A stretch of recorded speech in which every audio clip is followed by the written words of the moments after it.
ಜಾಗತಿಕ ಸಂಘರ್ಷಗಳಿಂದ ಉಂಟಾದ ಆಹಾರ, ಇಂಧನ ಮತ್ತು ರಸಗೊಬ್ಬರ ಬಿಕ್ಕಟ್ಟಿನಿಂದ ಜಾಗತಿಕ ದಕ್ಷಿಣದ ದೇಶಗಳು ಹೆಚ್ಚು ಪ್ರತಿಕೂಲ ಪರಿಣಾಮ ಎದುರಿಸಿವೆ ಮತ್ತು G20 ಇದನ್ನು ಪರಿಹರಿಸುವತ್ತ ಗಮನ ಹರಿಸಬೇಕು ಅಂತ ಪ್ರಧಾನಿ ನರೇಂದ್ರ ಮೋದಿ ಹೇಳಿದ್ದಾರೆ. G20 ಶೃಂಗಸಭೆಯ ಅಧಿವೇಶನದಲ್ಲಿ ಭಾಷಣ ಮಾಡಿದ ಮೋದಿ, ಭಾರತದ G20 ಥೀಮ್ ಒಂದು ಭೂಮಿ, ಒಂದು ಕುಟುಂಬ, ಒಂದು ಭವಿಷ್ಯ ನಡೀತಾ ಇರುವ ಶೃಂಗಸಭೆಯಲ್ಲಿ ಕಳೆದ ವರ್ಷದಂತೆಯೇ ಪ್ರಸ್ತುತವಾಗಿದೆ ಅಂತ ಹೇಳಿದರು. ಇನ್ನು ಜಾಗತಿಕ ಸಂಘರ್ಷಗಳಿಂದ ಉಂಟಾದ ಆಹಾರ, ಇಂಧನ ಮತ್ತು ರಸಗೊಬ್ಬರ ಬಿಕ್ಕಟ್ಟಿನಿಂದ ಜಾಗತಿಕ ದಕ್ಷಿಣವು ಹೆಚ್ಚು ಪ್ರತಿಕೂಲ ಪರಿಣಾಮ ಎದುರಿಸುತ್ತಿವೆ ಎಂದು ನಾನು ಹೇಳಲು ಬಯಸ್ತೇನೆ.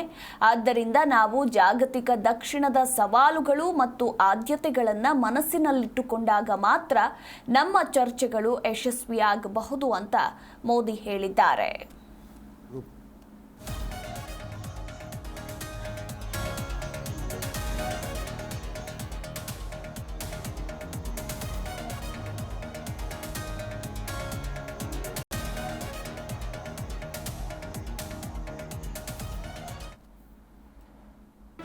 ಜಿ ಕನ್ನಡ ನ್ಯೂಸ್ ಈಗ ನಿಮ್ಮ ಮನೆಯಲ್ಲೇ ನೋಡಿ.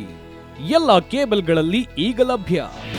ನಿಮ್ಮ ನೆಚ್ಚಿನ ಜಿ ಕನ್ನಡ ನ್ಯೂಸ್ ಈಗ ಸನ್ ಡೈರೆಕ್ಟ್ ನಲ್ಲಿ number 292, Tata play number 1664, Jio TV number 1334, NXT digital number 30, in cable number 30, city networks 51, U digital number 162, GTPL number 17, Rockline telecommunications number 42, Shri Basaveshwara cable number 168, rural cable network 60, Vinayaka digital 57, Abhishek cable 821, city channel 53, Siddeshwara cable network 57, V4 digital Infotech 628, Surya digital networks 53, Gajanan digital number 836, Malnad Infotech Private Limited number